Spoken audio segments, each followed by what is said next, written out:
June the 1st, introduction. All things rejoice beneath the sun, the weeds, the river and the cornfield and the seeds. Shelley. Flaming June is usually the sunniest, least cloudy and the driest but not necessarily the warmest month of the year. Julius Caesar fixed the number of days and Ovid tells us it was named after the goddess Juno. Anglo-Saxons called it the dry month. Surprisingly, it is also famous for its thunderstorms.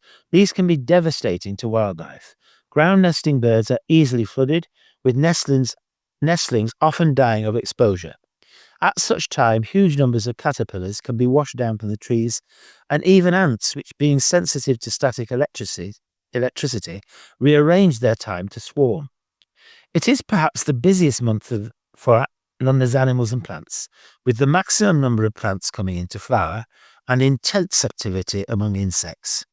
Any vacant or unused piece of ground is likely to be covered in wildflowers, and even some of the parks that are usually just dull open grassland with lollipop trees are showing at last a smattering of colour. The long journey of migrating birds are now over, and we see far less of them flying over London. Birds now tend to be more stationary, if they are not still busy tending their young. The bare branches of winter are long gone, and even the lively greens of early spring have now turned a shade darker. Plants are all growing at a prolific rate with the long days, warmth and water. Woods are very green with dense leaf cover, and open lands tend to be very colourful. The early flowering trees, such as cherries, magnolias and horse chestnuts, have all now finished flowering. Even the flowering trees and shrubs of May, for example lilac and laburnum, are quickly disappearing. When asked which is their favourite month, most Londoners will answer June, or many Londoners will answer June. It is a month of roses and strawberries, with the city hosting Ascot, Wimbledon, the Derby and often the Hampton Court Flower Show. There is much folklore associated with June's changeable weather. People used to listen to rooks, more noise from them indicating rain, which would then affect the date that the hay was collected.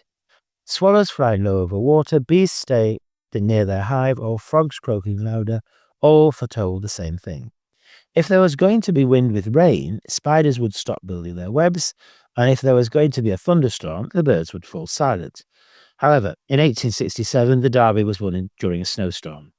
If it was going to be hot, cows would start lying down in the fields, and swifts and swallows would start flying higher as the insects were being carried up by rising currents. June is probably the most fragrant month of the year, with the scent of roses everywhere in gardens, and the smell of hay everywhere in the countryside. Humid conditions after rain allow some scents to hang in the air, and therefore carry further. June is when people want to sleep beneath the stars.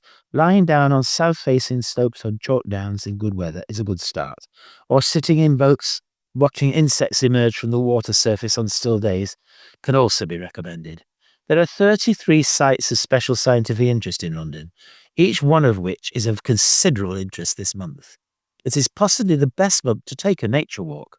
In early June, spring may still be merging into summer, but by the end of June, it is usually high summer, and we will start to hear the first hum of insects as the birds fall silent.